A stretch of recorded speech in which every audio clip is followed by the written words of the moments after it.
조선의 그림자 채널에 오신 여러분 환영합니다. 짐의 얼굴을 보고 무엇이 보이는지 말해보. 세 가지가 있어 옹글. 깊은 근심이 서려 있사옵니다. 여러분, 조선 최고의 관상가가 자신의 딸을 기생까지 시켜가며 얻은 것은 과연 무엇이었을까요? 그와 그의 딸의 운명이 궁금하시다면 끝까지 시청 부탁드립니다. 즐비한 골목, 허봉관은 아직 어린 딸 허연의 손을 잡고 집을 나섰다. 그의 아버지가 영모에 연루되어 삼족이 멸한다는 소문이 돌았고 관가의 포졸들이 집을 포위하기 전 간신히 도망친 것이었다. 한때 중인 계급으로 의관을 지냈던 허봉관의 집안은 하루아침에 무너졌다. 아버지, 배고파요. 7살 허연이 작은 목소리로 말했다. 허봉관은 대답 대신 딸의 손을 더 세게 쥐었다. 그의 마음속에는 분노와 수치심이 뒤엉켜 있었다. 왜 우리 집안이? 아버지는 영모와 아무 상관이 없으셨는데. 하지만 조선의 법은 냉혹했다. 연자제 아래에서 무고함은 아무 의미가 없었다. 그들은 한양 변두리 판잣집 골목으로 숨어들었다. 몇 달간 품팔이로 연명했지만 양반 출신이었던 허봉관의 손은 거친 일을 감당하지 못했다. 손바닥에 물집이 잡히고 터질 때마다 그는 속으로 울부짖었다. 이것이 내 운명인가? 이렇게 비천하게 살다 죽어야 하는가? 어느 날 밤 허봉관은 딸이 잠든 모습을 지켜보며 눈물을 흘렸다. 허연의 옷은 남루했고 볼은 움푹 들어가 있었다. 이 아이만큼은 나처럼 살게 할 수 없다.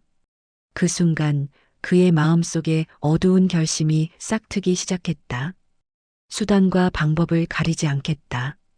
무슨 일이 있어도 다시 올라서겠다. 결국 그는 장마당 구석에서 구걸하는 신세가 되었다. 지나가는 사람들이 던지는 엽전을 받을 때마다 그는 이를 악물었다.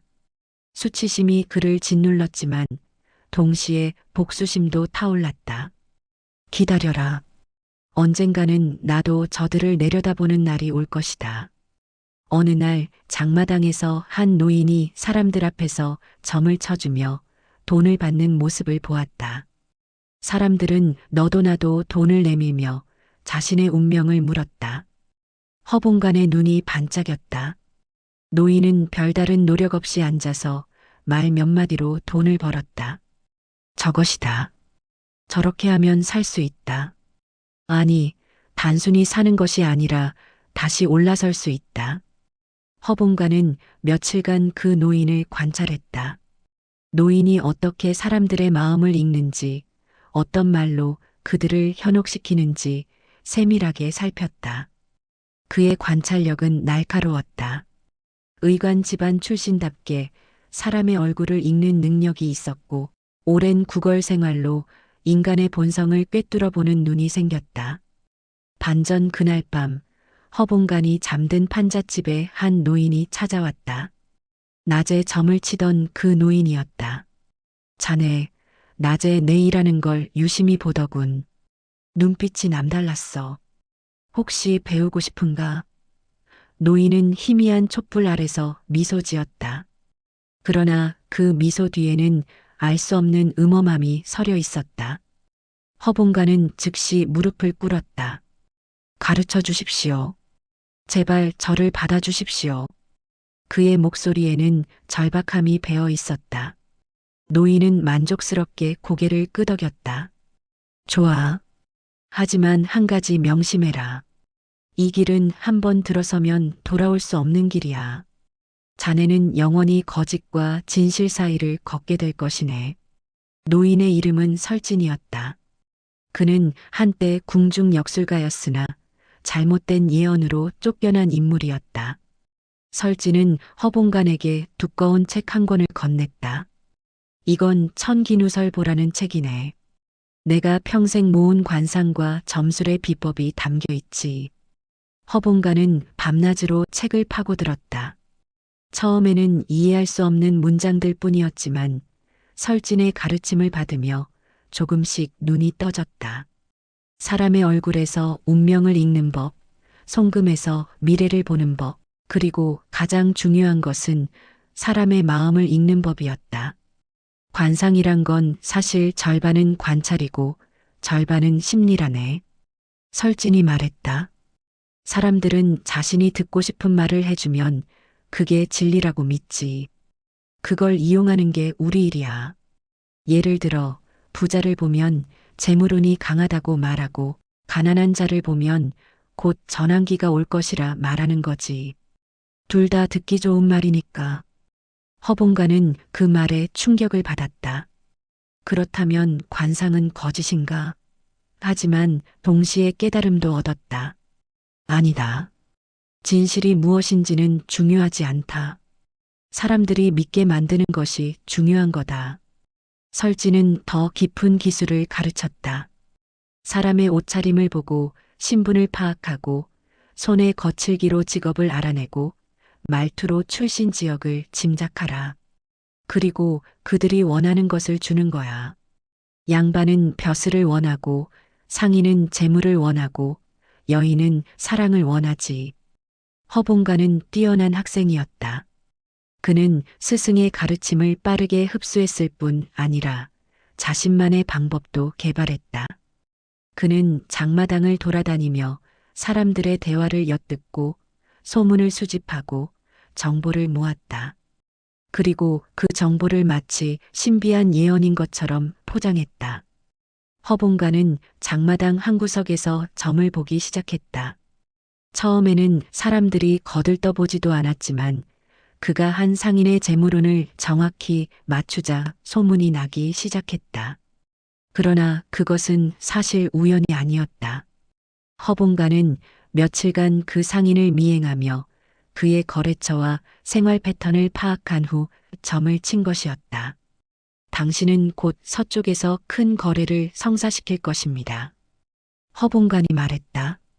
실제로 그 상인은 서쪽 지방의 곡물 상인과 큰 계약을 앞두고 있었다.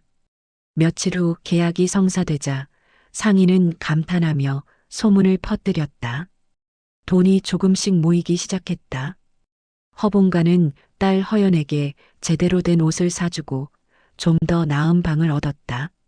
하지만 그의 마음속에는 끝없는 갈증이 있었다. 이것만으로는 부족하다. 나는 더 높이 올라가야 한다. 한때 우리 집안을 무너뜨렸던 그 양반들보다 더 높이. 밤마다 허봉가는 천기누설보를 읽으며 스스로에게 다짐했다. 나는 조선 최고의 관상가가 될 것이다. 그리고 아무도 나를 무시하지 못하게 만들 것이다. 하지만 그의 양심 한구석에서는 작은 목소리가 속삭였다. 이것은 사기다. 너는 거짓말쟁이다. 허봉가는 그 목소리를 애써 무시했다. 아니다. 나는 사람들에게 희망을 주고 있다. 그것으로 충분하다. 반전 어느 날 허봉간이 점을 보던 중 한 양반이 찾아왔다. 그는 허봉간의 옛 친구였다. 봉간이 아닌가? 자네가 이런 천한 일을 하다니. 양반의 눈에는 경멸이 가득했다. 허봉간은 그 순간 온몸이 얼어붙는 것을 느꼈다. 수치심이 그를 짓눌렀다. 그는 고개를 숙인 채 대답했다. 그저 살기 위함이요. 양반이 비웃었다. 허허, 역시 중인 출신은 중인이로군. 아무리 벼슬을 하고 양반 행세를 해도 본색은 숨길 수 없는 법이지.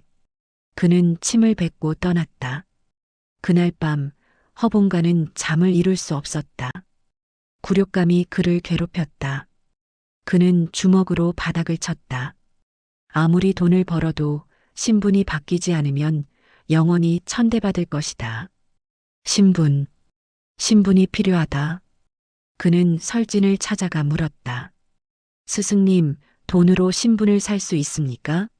설진은 어둠 속에서 웃으며 답했다. 물론이지. 이 세상에 돈으로 안 되는 건 없네.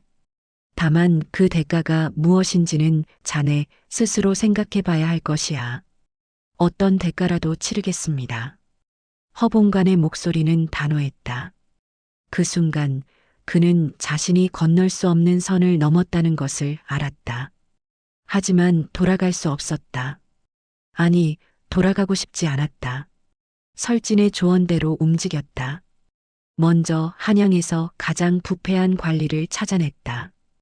호조의 말단 설이었던 그 관리는 돈만 있으면 족보를 만들어주고 신분을 세탁해주는 것으로 악명 높았다. 얼마면 되겠소? 허봉관이 물었다.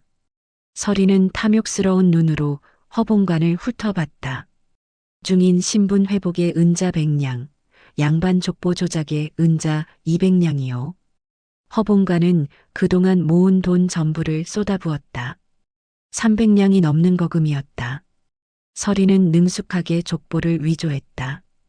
허봉관의 조상은 어느새 명망 있는 선비 집안의 후손이 되었고 그의 아버지가 영모에 연루되었다는 기록은 완전히 지워졌다.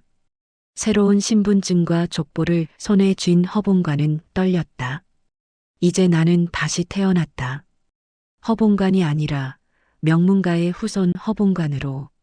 하지만 그의 마음 한구석에서는 여전히 불안감이 맴돌았다. 이것이 언젠가 탄로나면 어떻게 되는가? 그는 그 생각을 애써 떨쳐냈다. 절대 들키지 않을 것이다. 그리고 설령 들킨다 해도 그때쯤이면 나는 너무 높은 곳에 있어서 아무도 건드리지 못할 것이다. 허봉관은 한양 중심부 번화한 거리에 점집을 차렸다. 천기관이라는 현판을 내걸고 화려한 옷을 입고 손님을 맞았다. 이제 그는 더 이상 장마당의 거지 점쟁이가 아니었다. 명문가 출신의 학식이 있는 역술가였다. 손님들이 몰려들기 시작했다. 허봉관은 스승 설진에게 배운 모든 기술을 동원했다. 그의 예언은 점점 정교해졌고 명성은 높아졌다. 하지만 문제가 있었다. 고위 관료들과 권력자들의 정보는 쉽게 얻을 수 없었다. 장마당의 소문만으로는 한계가 있었다. 허봉관은 밤마다 고민했다. 어떻게 하면 권력의 핵심에 접근할 수 있을까? 그러던 어느 날 그는 거울에 비친 딸 허연의 모습을 보았다. 15이 된 허연은 놀라울 정도로 아름다웠다. 그 순간 허봉관의 머릿속에 끔찍한 생각이 떠올랐다. 아니다. 그럴 수는 없다. 연희는 내 딸이다. 내가 그 아이를. 하지만 욕망은 양심보다 강했다. 며칠간 내적 갈등을 겪은 후 허봉관은 결국 결정을 내렸다. 연아. 허봉관이 떨리는 목소리로 딸을 불렀다. 내 아버지. 허연이 순수한 눈빛으로 아버지를 바라봤다. 허봉관은 차마 딸의 눈을 똑바로 볼 수 없었다. 너를 기생으로 만들어야겠다. 허연의 얼굴이 굳었다. 네. 이것도 다 우리가 살기 위함이다. 너도 알지 않느냐? 우리가 얼마나 비참한 삶을 살았는지. 이제 기회가 왔다. 내가 기방에 들어가 권력자들의 정보를 얻어온다면 우리는 이 나라 최고의 지위에 오를 수 있다. 허봉관은 자신을 합리화했다. 허연은 한참 동안 말이 없었다. 그녀의 눈에서 눈물이 흘러내렸다. 아버지, 정말 그것밖에 방법이 없나요? 허봉관은 고개를 돌렸다. 없다. 이것이 유일한 길이다. 허연은 눈물을 닦았다. 그녀의 목소리는 차갑게 식어 있었다. 알겠습니다, 아버지. 아버지의 뜻을 따르겠습니다. 그날 밤 허봉관은 스스로에게 말했다. 나는 나쁜 아버지가 아니다. 이것은 우리 둘 다를 위한 것이다. 연희도 나중에는 이해할 것이다. 하지만 그의 양심은 이미 죽어가고 있었다. 허연은 한양 최고의 기방 춘향각에 들어갔다. 그곳에는 고위 관료들과 부유한 양반들이 드나들었다. 기방 주인은 허연의 미모를 보고 즉시 받아들였다. 이런 미인은 처음 보는구려. 틀림없이 이 기방의 간판이 될 것이오. 허연은 가야금과 춤을 배웠다. 그녀는 총명했고 재능이 있었다. 며칠 만에 기방의 다른 기생들을 능가하는 실력을 보였다. 하지만 그녀의 눈빛은 날이 갈수록 공허해졌다. 기방 첫날 밤 허연은 한 대감 앞에서 춤을 추다 멈췄다. 대감마님, 요즘 삼남 지방 수령 자리를 노리신다고 들었습니다. 대감은 깜짝 놀랐다. 내가 어찌 그걸... 허연은 교묘하게 미소 지었다. 소녀가 귀가 밝습니다. 그리고 저희 아버지는 천기관의 허봉관입니다. 대감마님의 관상을 보시면 분명 좋은 소식을 전해드릴 수 있을 것입니다. 대감의 눈이 반짝였다.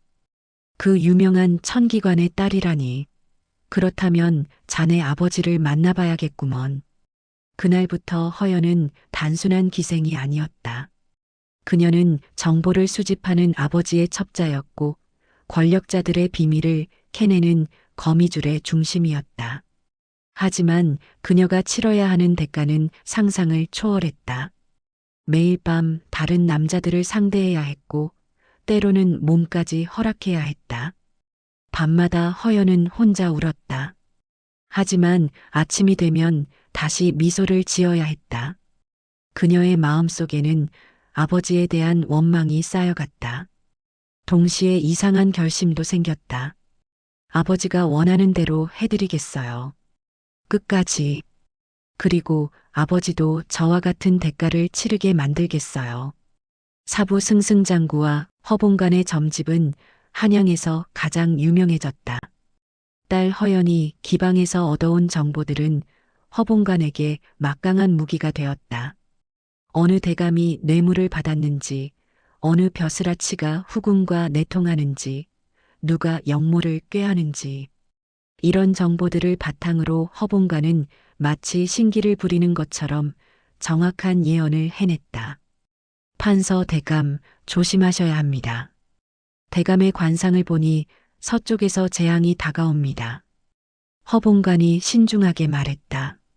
판서는 반신반의했다. 서쪽이라. 구체적으로 무엇을 조심해야 하오? 재물과 관련된 일입니다. 특히 곡물 거래를 주의하십시오. 허봉간이 덧붙였다. 실제로 그 판서는 서쪽 지방의 수령이 보낸 곡물 뇌물 사건에 연루되어 곤욕을 치렀다. 물론 허봉간은 딸을 통해 그 사실을 미리 알고 있었다. 허연이 그 수령과 밀통하던 기생에게서 정보를 얻어낸 것이었다. 판서는 감탄했다. 허 선생의 신통력이 정말 대단하오. 만약 당신의 조언을 진작 들었더라면. 소문은 삽시간에 퍼졌다. 좌의정, 우의정, 육조의 판서들까지 허봉간을 찾았다. 그들은 저마다 자신의 미래를 묻고 정적들에 대한 정보를 원했다. 허봉간은 그 과정에서 조정의 권력 구도를 파악하기 시작했다. 좌의정 윤석주는 왕실과 가까웠고 보수적이었다. 우의정 김한종은 개혁을 주장하며 좌의정과 대립했다. 병조판서 이정명은 군권을 장악하고 있었고 이조판서 박문수는 인사권을 쥐고 있었다. 이들은 서로 견제하고 암투를 벌였다. 허봉간은 이들 모두에게 각기 다른 예언을 했다. 좌의정에게는 우의정을 조심하라고 했고 우의정에게는 좌의정의 음모를 경계하라고 했다. 그는 그들의 불신을 부추기며 자신의 입지를 공고히 했다. 영의정 어르신, 이번 달 안에 큰 경사가 있으실 것입니다. 허봉간이 말했다. 며칠 후 영의정의 아들이 과거에 급제했다. 이 역시 허연이 과거 시험관의 술자리에서 들은 정보였다. 시험관은 술에 취해 이번 과거 장원은 이미 정해졌다며 영의정 아들의 이름을 흘렸고 허연은 그것을 아버지에게 전했다. 허봉간의 재산은 눈덩이처럼 불어났다. 그는 북촌에 큰 저택을 사들였고 수십 명의 하인을 두었다. 비단옷을 입고 가마를 타고 다녔다. 한때 구걸하던 그가 이제는 권력자들이 허리를 숙이는 인물이 되었다. 밤마다 허봉가는 자신의 성공에 도취되었다. 나는 해냈다. 바닥에서 정상까지 올라왔다. 하지만 그의 성공 뒤에는 딸의 희생이 있었다. 그는 그 사실을 애써 외면했다. 어느 날 허연이 아버지를 찾아왔다. 그녀의 얼굴은 창백했고 눈 아래에는 다크서클이 짙게 깔려 있었다. 아버지, 언제까지 이래야 합니까? 허연의 목소리는 지쳐 있었다. 허봉가는 딸의 눈을 피했다. 조금만 더 참아라. 곧 우리는 아무도 무시할 수 없는 지위에 오를 것이다. 그래서요? 그렇게 되면 제가 기생이었다는 사실도 지워집니까? 허연이 쏘아붙였다. 허봉가는 대답하지 못했다. 허연은 쓸쓸하게 웃었다. 아버지는 저를 사랑한 적이 없으시죠? 저는 그저 아버지의 도구일 뿐이고요. 그게 무슨 말이냐? 아버지가 너를 얼마나. 허봉간이 변명하려 했지만 허연은 이미 돌아서고 있었다. 그날 밤 허봉간은 처음으로 죄책감을 느꼈다. 내가 연희에게 너무 가혹한 것인가? 하지만 그 감정은 오래가지 않았다. 다음 날 아침 임금의 정갈이 왔다. 임금이 허봉간을 부른다는 것이었다. 허봉간의 가슴이 뛰었다. 드디어다. 드디어 내가 궁궐에 들어간다. 죄책감은 순식간에 사라지고 야망이 그 자리를 채웠다. 반전궁으로 들어가는 허봉간의 뒤를 한 사내가 지켜보고 있었다. 그는 박지훈, 몇 년 전 허봉간의 잘못된 점괘로 인해 가문이 몰락한 양반가의 아들이었다. 박지훈은 이를 갈며 중얼거렸다. 허봉관, 너는 내 아버지에게 동쪽으로 사업을 확장하면 대박이 날 것이라 예언했지. 그 말을 믿은 아버지는 전 재산을 걸었다가 파산했고 그 충격으로 목숨을 끊으셨다. 나는 그날부터 복수만을 생각하며 살아왔다. 박지훈은 주머니에서 작은 칼을 꺼내 쳐다봤다. 하지만 아직은 아니다. 내가 더 높이 올라갈수록 떨어질 때 더 크게 부서질 것이다. 기다려라, 허봉관. 내 파멸의 날을. 임금 앞에서 허봉관은 무릎을 꿇었다. 궁궐의 웅장함에 압도되었지만 그는 겉으로는 평온함을 유지했다. 그의 손은 떨렸지만 목소리만큼은 침착했다. 경이 그 유명한 천기관의 주인이라 하더냐? 임금이 물었다. 임금의 목소리는 위엄이 있었지만 동시에 피곤함도 배어 있었다. 황송하옵니다, 전하. 소인이 그러하옵니다. 허봉관이 깊이 머리를 숙였다. 짐의 얼굴을 보고 무엇이 보이는지 말해. 임금의 목소리에는 시험하는 듯한 기색이 역력했다. 허봉관은 조심스럽게 고개를 들어 임금의 얼굴을 살폈다. 임금의 이마에는 주름이 깊었고 눈가에는 피로가 가득했다. 그는 딸에게서 들은 정보를 떠올렸다. 허연은 며칠 전 이렇게 보고했었다. 아버지, 궁의 내관과 친한 상궁을 만났습니다. 임금께서는 요즘 3가지 근심이 있다고 합니다. 첫째, 동쪽 궁의 후궁 민씨가 세자를 해치려 한다는 소문. 둘째, 세자가 감기가 오래가 건강이 걱정된다는 것. 셋째, 좌의정과 우의정의 불화로 조정이 둘로 갈라졌다는 것입니다. 허봉관은 숨을 깊이 들이마셨다. 이것이 그의 인생을 바꿀 순간이었다. 전하, 소인이 보기에 전하의 용안에는 깊은 근심이 서려 있사옵니다. 허봉관이 신중하게 말을 시작했다. 그 근심은 3갈래로 나뉘어 있사옵니다. 하나는 후궁과 관련된 것이고 하나는 세자의 건강이며 마지막은 신하들 간의 불화입니다. 임금의 눈이 커졌다. 측근들조차 모르는 자신의 고민을 어떻게 알았단 말인가? 그대가 정말 신통하구나. 그렇다면 이 고민들을 어찌 해결해야 하겠느냐? 허봉가는 내심 기뻐하며 계속했다. 먼저 후궁의 문제는 동쪽 궁을 조심하셔야 하옵니다. 그곳에서 불길한 기운이 감돌고 있사옵니다. 임금이 놀라 물었다. 동쪽 궁이라 민후궁을 말하는 것이냐? 소인은 다만 기운을 읽을 뿐 사람을 지목할 수는 없사옵니다. 하오나 전하께서 세심히 살피시면 진실을 아실 것입니다. 허봉가는 교묘하게 답했다. 그렇다면 세자의 건강은? 세자께서는 남쪽의 기운을 받으시면 건강을 회복하실 것입니다. 남쪽 별궁에서 요양하시는 것이 좋을 듯 하옵니다. 신하들의 불안은? 이것은 허봉간이 잠시 머뭇거리는 척했다. 한 달 안에 저절로 해결될 것입니다. 우의정에게 큰 병고가 있을 것이기 때문입니다. 실제로 허연은 우의정이 중병을 앓고 있으며 곧 사직할 것이라는 정보를 입수해 있었다. 우의정의 측근 기생이 그 비밀을 흘렸던 것이다. 임금은 감탄하며 고개를 끄덕였다. 경의 통찰력이 놀랍구나. 짐이 경을 시험해 보고자 했는데 정말로 천기를 읽는 능력이 있구나. 한 달 후 모든 예언이 맞아떨어졌다. 민후궁의 처소에서 독약이 발견되었고 그녀는 세자를 독살하려 했다는 죄로 폐출되었다. 세자는 남쪽 별궁에서 요양한 후 건강을 회복했다. 그리고 우의정 김한종은 정말로 병으로 사직했다. 임금은 크게 기뻐하며 허봉관에게 정삼품 벼슬을 내렸다. 경의 충성에 감복하였노라. 앞으로 경은 짐의 곁에서 국사를 돌보라. 그리고 한 가지 소원이 있다면 말해보라. 허봉관은 기다렸다는 듯이 말했다. 전하, 소인에게는 딸이 하나 있사옵니다. 재주가 뛰어나고 마음씨도 곱사옵니다. 만약 전하께서 허락하신다면 궁에 들여 전하를 모시게 해주시옵소서.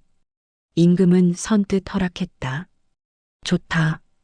경 같은 충신의 딸이라면 틀림없이 훌륭할 것이다. 궁으로 들이도록 하라. 허봉가는 기쁨에 겨워 머리를 조아렸다. 해냈다. 드디어 우리 부녀가 최고의 지위에 올랐다. 하지만 그는 미처 깨닫지 못했다. 이것이 그의 파멸의 시작이라는 것을. 반전 임금이 허연을 궁으로 부르자 기방 춘향각에서는 긴급회의가 열렸다. 기생들이 모여 수군거렸다. 허연이 궁에 들어가다니 우리가 알고 있는 비밀들을 어찌하지? 한 기생이 걱정스럽게 말했다. 또 다른 기생이 냉소했다. 걱정 마. 저 여자 오래 못 갈 거야. 궁에는 우리보다 더 무서운 여자들이 득실거린다고. 그리고 그녀는 목소리를 낮췄다. 우리 중 하나가 저 여자의 비밀을 궁에 알려야 하지 않겠어? 그래야 우리가 안전하잖아. 가장 나이 많은 기생이 고개를 끄덕였다. 옳은 말이다. 내가 궁의 상궁과 아는 사이니 밀서를 보내겠다. 그날 밤 한 통의 밀서가 궁으로 전달되었다. 내용은 간단했다. 허연의 정체를 파헤치시오.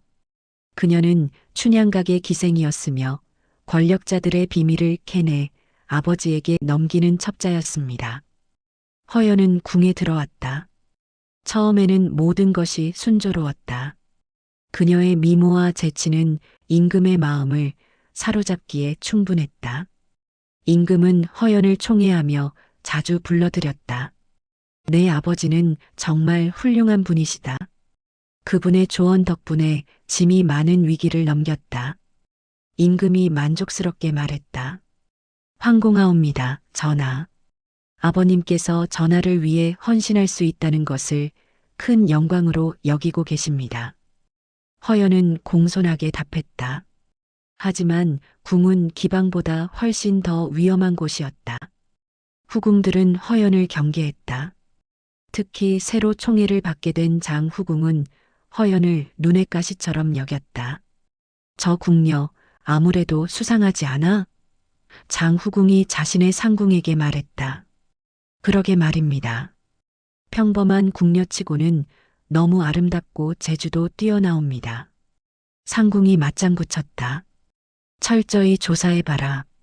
분명 뭔가 숨기고 있을 거야. 장후궁의 눈빛이 차갑게 빛났다. 며칠 후 밀서가 장후궁에게 전달되었다. 춘향각의 기생이 보낸 그 편지였다. 장후궁은 편지를 읽고 미소를 지었다. 역시 그랬구나. 기생 출신이 감히 궁에 들어오다니.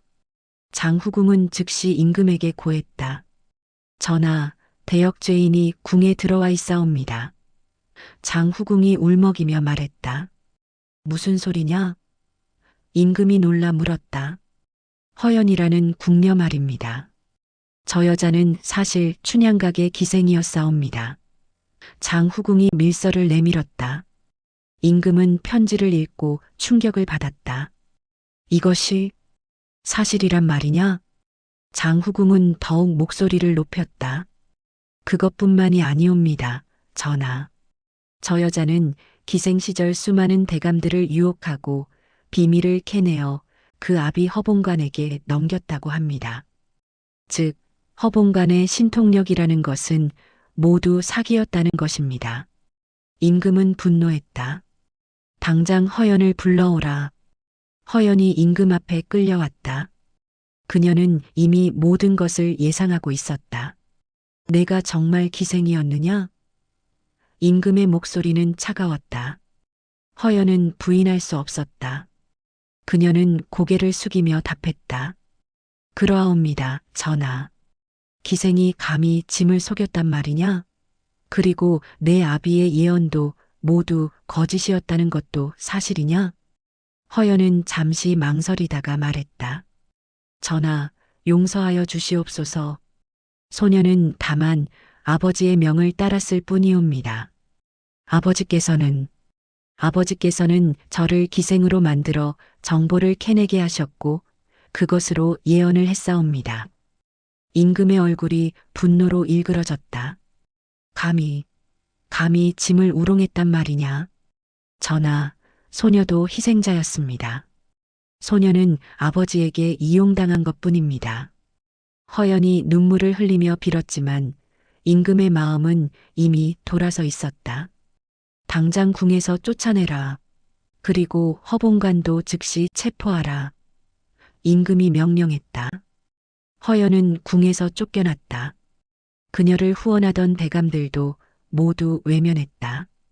한때 권력의 중심에 있었던 그녀는 하루아침에 아무것도 아닌 존재가 되었다. 하지만 이상하게도 허봉관은 체포되지 않았다. 며칠이 지나도 관가의 포졸들은 오지 않았다. 반전사실 임금은 허봉관을 완전히 제거하지 않기로 결정했다. 좌의정 윤석주가 임금을 설득했기 때문이다. 전하, 허봉관을 지금 제거하시면 안 됩니다. 윤석주가 간언했다. 왜 그러하냐? 저자는 짐을 속인 사기꾼이 아니냐? 그렇다옵니다. 하지만 전하께서는 그동안 허봉관의 조언을 따라 많은 결정을 내리셨습니다.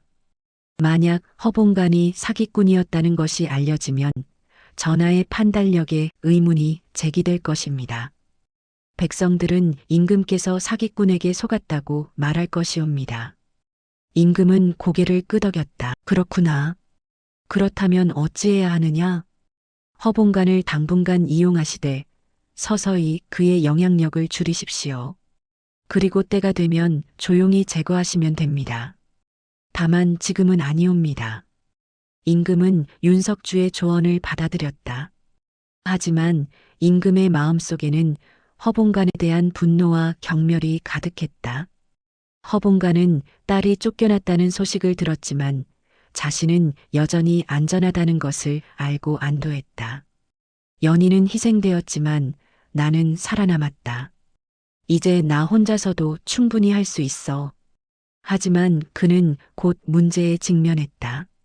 딸 허연이 없어진 후 정보의 원천이 끊겼기 때문이었다.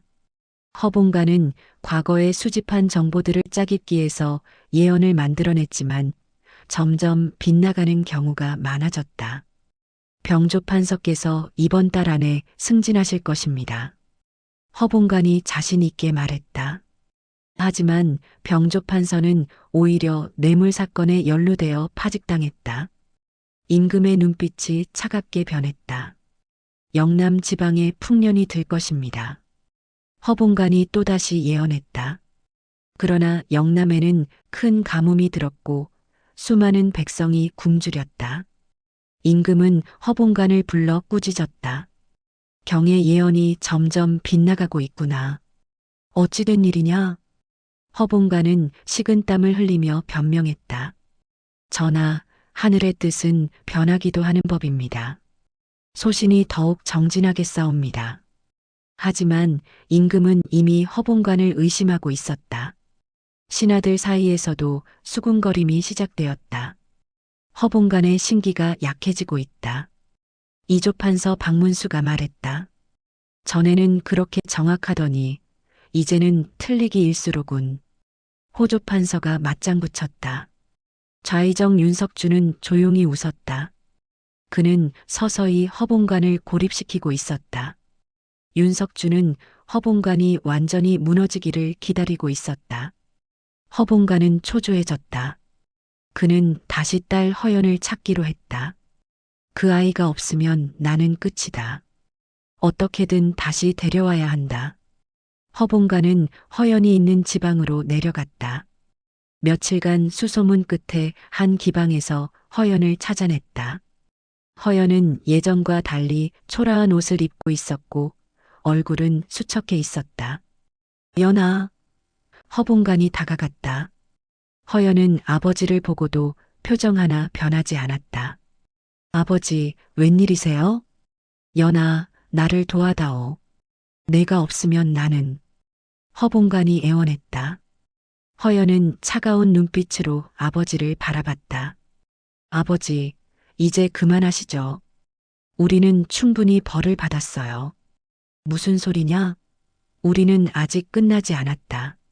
내가 나를 도와주면 다시 예전처럼. 예전처럼요? 허연이 비웃었다. 제가 기생이 되어 몸과 마음을 팔던 그때 말입니까? 아버지, 전 이제 아버지의 도구가 아닙니다. 허봉간은 딸의 어깨를 붙잡았다. 제발, 나는 내 아버지다. 나를 버리지 마라. 허연은 아버지의 손을 뿌리쳤다. 아버지는 저를 먼저 버렸습니다. 저를 기생으로 만들고 이용하고 궁에서 쫓겨나게 만들었잖아요. 이제 저는 아버지와 상관없이 살고 싶어요. 허봉간은 절망했다. 그는 혼자 한양으로 돌아왔지만 상황은 더욱 악화되었다. 반전 허봉간이 지방에 내려간 사이 궁에서는 비밀 회합이 열렸다. 임금이 좌의정 윤석주, 이조판서 박문수, 병조판서 이정명을 불렀다. 짐도 이제 알겠다. 허봉간은 사기꾼이다. 임금이 단호하게 말했다. 윤석주가 물었다. 그렇다면 전하, 이제 제거하시겠습니까? 임금이 고개를 끄덕였다. 그렇다. 하지만 조용히 처리해야 한다. 백성들이 알면 짐의 체면이 서지 않는다. 박문수가 나섰다. 전하, 소신에게 좋은 방법이 있사옵니다. 허봉간을 영모제로 몰아 제거하는 것입니다. 그러면 전하께서는 사기꾼에게 속았다가 아니라 영모를 미리 간파했다가 되옵니다. 임금의 눈이 빛났다. 좋은 생각이다. 그렇게 하도록 하라. 그 자리에 있던 이정명이 조용히 물러나 밀서를 썼다. 수신인은 박지훈이었다. 밀서에는 이렇게 적혀 있었다. 허봉간을 제거할 때가 왔다. 내가 원하는 대로 하라. 하지만 조용히. 허봉간이 한양으로 돌아왔을 때 거리의 분위기가 심상치 않았다. 사람들이 그를 보고 수군거렸고 과거에 그를 따르던 관료들도 피하기 바빴다. 청기관으로 돌아온 허봉간은 충격적인 광경을 목격했다. 그의 집이 관가에 의해 수색당하고 있었다. 하인들은 모두 쫓겨났고 재산은 압류되었다. 무슨 일이요? 허봉관이 다가가자 한 포졸이 말했다. 허봉관, 너는 영모를 꾀한 죄로 체포한다. 영모, 말도 안 되는 소리. 나는 임금께 충성을 다했소. 허봉관이 항변했다. 하지만 이미 증거는 조작되어 있었다. 허봉관의 집에서 영모를 계획한 문서가 발견되었고 영모에 가담한 자들의 명단이 나왔다. 물론 모두 거짓이었지만 누가 믿겠는가? 허봉관은 투옥되었다. 감옥에서 그는 자신의 인생을 되돌아보았다. 욕망에 눈이 먼 채 달려온 지난 세월들, 딸을 희생시키고 무고한 사람들을 죽음으로 몰아넣은 것들. 나는 무엇을 위해 이렇게 살았는가? 신분? 권력? 재물? 결국 나에게 남은 것은 무엇인가? 허봉관은 처음으로 진정한 후회를 느꼈다. 며칠 후 박지훈이 소식을 듣고 움직였다. 그는 지방으로 내려가 허연을 찾았다. 내가 허봉관의 딸 허연이냐? 박지훈이 물었다. 허연은 경계하며 대답했다. 그렇습니다. 당신은 누구신지요? 나는 박지훈이다. 내 아버지 때문에 내 가문이 망했다. 박지훈의 목소리는 증오로 가득했다. 허연은 고개를 숙였다. 죄송합니다. 하지만 저도 아버지의 희생자일 뿐입니다. 박지훈은 허연의 얼굴을 자세히 보았다. 그녀의 눈에는 깊은 슬픔과 원한이 서려 있었다. 그런데 너도 아버지 때문에 고통받고 있구나. 허연은 쓸쓸하게 웃었다. 당신이 복수하고 싶다면 저도 마찬가지입니다. 아버지는 저를 도구로 만들었고 제 인생을 망쳤어요. 우리 손을 잡는 게 어떻습니까? 박지훈은 잠시 생각하다가 고개를 끄덕였다. 좋다. 함께 내 아버지를 파멸시키자. 두 사람은 동맹을 맺었다. 허연은 박지훈에게 아버지가 어떻게 사기를 쳤는지, 어떤 증거들이 있는지 모두 알려주었다. 그녀가 기방에서 모았던 정보 기록들, 아버지가 그것을 어떻게 이용했는지에 대한 자세한 내용들. 박지훈은 그 증거들을 가지고 한양으로 돌아갔다. 그리고 조정에 고발했다. 허봉관은 단순한 영모범이 아닙니다. 그는 사기꾼입니다. 이것이 그 증거입니다. 조정은 발칵 뒤집혔다. 허봉관의 사기 행각이 낱낱이 밝혀졌다. 임금은 크게 노했다. 허봉관을 당장 신문하라. 임금이 명령했다. 허봉관은 고문을 받으며 모든 것을 자백했다. 딸을 기생으로 만든 것, 정보를 수집해 예언을 조작한 것, 무고한 사람들을 모함한 것. 임금은 판결을 내렸다. 허봉관과 그의 딸 허연은 함께 사형에 처한다. 죄목은 임금을 기만하고 무고한 신하들을 죽음으로 몰아넣고 나라를 혼란에 빠뜨린 죄다. 허연도 체포되어 한양으로 압송되었다. 처형장으로 가는 수레에서 허봉관과 허연은 처음으로 마주 앉았다. 연아, 아버지가 잘못했다. 허봉관의 목소리는 떨렸다. 허연은 차갑게 대답했다. 이제 와서 사과해봤자 소용없어요, 아버지. 우리는 이미 끝났어요. 제발, 아버지를 용서해다오. 허봉관이 눈물을 흘렸다. 허연은 처음으로 눈물을 보였다. 아버지, 저도 아버지를 사랑했어요. 하지만 아버지는 저를 사랑하지 않으셨잖아요. 저는 그저 아버지의 도구였을 뿐이에요. 처형장에 도착했다. 수많은 백성이 모여 그들을 지켜보았다. 허봉관은 군중 속에서 박지훈을 발견했다. 박지훈은 차가운 눈빛으로 그를 바라보고 있었다. 형리가 나와 죄목을 낭독했다. 허봉관과 허연 부녀는 임금을 기만하고 무고한 신하들을 모함하여 죽음으로 몰아넣고 딸을 기생으로 만들어 정보를 수집하고 사기로 백성을 현혹한 죄로 사형에 처한다. 군중들이 야유를 보냈다. 사기꾼, 역적? 죽어 마땅하다. 허봉가는 비로소 모든 것을 깨달았다. 그가 그토록 맹신했던 관상도 점술도 결국은 허상이었다는 것을, 정작 자신과 딸의 운명조차 제대로 보지 못했다는 것을. 전하, 소인이 잘못했습니다. 제발 딸만은 살려주십시오. 모든 것은 소인의 욕심 때문이었습니다. 허봉간이 울부짖었다. 하지만 임금의 정갈은 냉정했다. 허연 또한 공범이다. 기생으로서 권력자들을 유혹하고 비밀을 캐내어 허봉간에게 넘긴 죄, 그것만으로도 충분히 사형에 해당한다. 형리가 독약이 든 사약을 가져왔다. 먼저 허연에게 건넸다. 허연은 사약을 받아들고 잠시 망설였다. 그녀는 아버지를 돌아보았다. 아버지, 저희는 잘못 살았습니다. 관상과 점술로 운명을 바꿀 수 있다고 믿었지만 결국 운명은 우리의 선택으로 만들어지는 거였어요. 우리는 잘못된 선택을 했고 그 대가를 치르는 거예요. 허봉가는 딸의 말에 고개를 끄덕였다. 그렇구나. 내 말이 맞다. 허연은 계속 말했다. 다음 생에는 욕심 없이 정직하게 살았으면 좋겠습니다. 그리고 아버지, 다음 생에서는 저를 진짜로 사랑해 주세요. 그녀는 사약을 단숨에 들이켰다. 독이 퍼지기 시작하자 그녀의 몸이 경련하기 시작했다. 연아, 연아. 허봉간이 비명을 질렀다.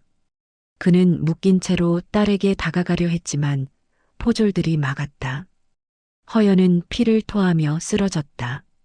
그녀의 마지막 눈빛은 원망도 증오도 아닌 해탈의 표정이었다. 아버지, 이제 자유해요. 더 이상 누구의 도구도 아니에요. 허봉가는 눈앞에서 딸이 죽어가는 모습을 지켜봐야 했다. 그의 심장은 찢어지는 것 같았다. 그는 처음으로 진정한 고통을 느꼈다.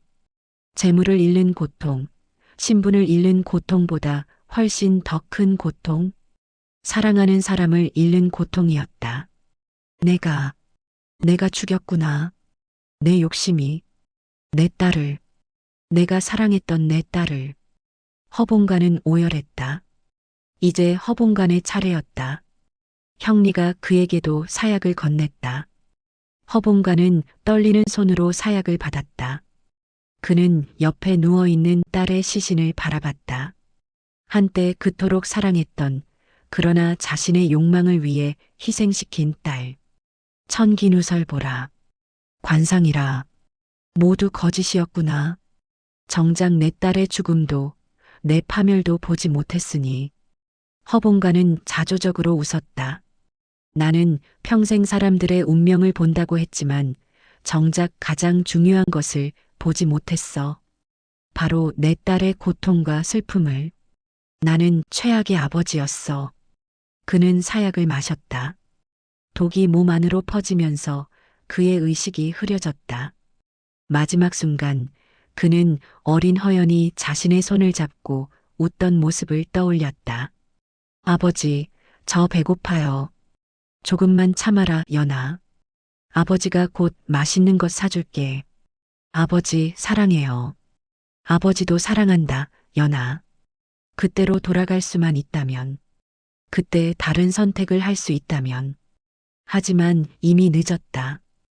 허봉가는 딸의 시신 옆에서 숨을 거두었다. 처형장이 조용해졌다. 군중들은 침묵 속에서 두 시신을 바라봤다. 누군가 중얼거렸다. 욕심의 끝이 저렇구나. 에필로그 교훈과 반복 45분. 처형장이 치워진 후 박지훈이 그 자리에 홀로 서 있었다. 그는 복수를 이루었지만 얼굴에는 만족감이 없었다. 오히려 공허함만이 남아 있었다. 복수를 했지만 왜 이렇게 허무한가? 박지우는 중얼거렸다. 아버지께서 돌아오시는 것도 아니고 우리 가문이 회복되는 것도 아닌데. 그때 설진이 나타났다. 늙은 그의 얼굴에는 쓸쓸한 미소가 떠 있었다. 자네도 보았겠지. 욕망의 끝이 무엇인지. 설진이 말했다. 박지훈이 물었다. 당신이 허봉간에게 준 천기누설보. 그것은 진짜였습니까? 설진이 쓸쓸하게 웃었다. 아니, 가짜였네. 그저 사람의 심리를 이용하는 기술들을 모아놓은 것에 불과했지. 진짜 관상이나 점술 같은 건 애초에 없었어. 허봉가는 처음부터 거짓 위에 서 있었던 거야. 박지훈이 놀라며 물었다. 그렇다면 왜 그런 책을 만들었습니까? 인간의 욕망을 시험하고 싶었지. 사람들이 얼마나 쉽게 거짓을 믿는지, 얼마나 쉽게 욕심에 눈이 먼지 보고 싶었어. 허봉가는 그 실험의 희생자였던 거야. 설진의 목소리에는 후회가 배어 있었다. 하지만 그는 끝까지 그걸 믿었지. 아니, 믿고 싶었던 거야. 왜냐하면 그것이 그의 모든 것이었으니까. 그것을 부정하면 자신의 인생 전체를 부정하는 것이 되니까. 설진은 돌아서며 중얼거렸다. 관상과 점수를 맹신하는 한 이런 비극은 계속될 것이네. 사람들은 자신의 운명을 스스로 개척하기보다는 누군가에게 의지하고 싶어 하니까. 그것이 인간의 본성이야. 박지우는 설진의 뒷모습을 바라보다가 물었다. 그렇다면 당신은 왜 그런 것을 만들었습니까? 당신도 욕망 때문이었습니까? 설진이 멈춰서서 대답했다. 나는 복수하고 싶었네. 나를 궁에서 쫓아낸 그들에게. 그래서 허봉강 같은 자를 만들어 그들을 혼란에 빠뜨리고 싶었지. 하지만 결국 나도 욕망의 노예였던 거야. 허봉강과 다를 바 없었어. 설진은 사라졌고 박지우는 혼자 남았다. 그로부터 몇 년 후 한양거리에는 새로운 점집들이 생겨났다. 사람들은 여전히 자신의 운명을 묻고 미래를 알고 싶어 했다. 어느 점집 앞에는 젊은 남자가 서 있었다. 그는 과거에 실패하고 좌절한 선비였다. 점쟁이 노인이 그에게 말했다. 자네의 관상을 보니 곧 큰 기회가 올 것이네. 그 기회를 잡으면 출세할 것이야. 젊은 선비의 눈이 빛났다. 정말입니까? 물론이지. 하지만 그 기회를 잡으려면 희생이 필요하네. 가장 소중한 것을 버려야 해. 가장 소중한 것이라면 무엇입니까? 노인은 의미심장하게 웃었다. 그건 자네가 알아서 결정해야지. 젊은 선비는 고개를 끄덕이며 돈을 내고 점집을 나섰다. 그의 뒤를 어린 딸이 따라왔다. 아버지, 배고파요. 조금만 참아라. 아버지가 곧 출세하면 맛있는 것 많이 사줄게. 역사는 반복되었다.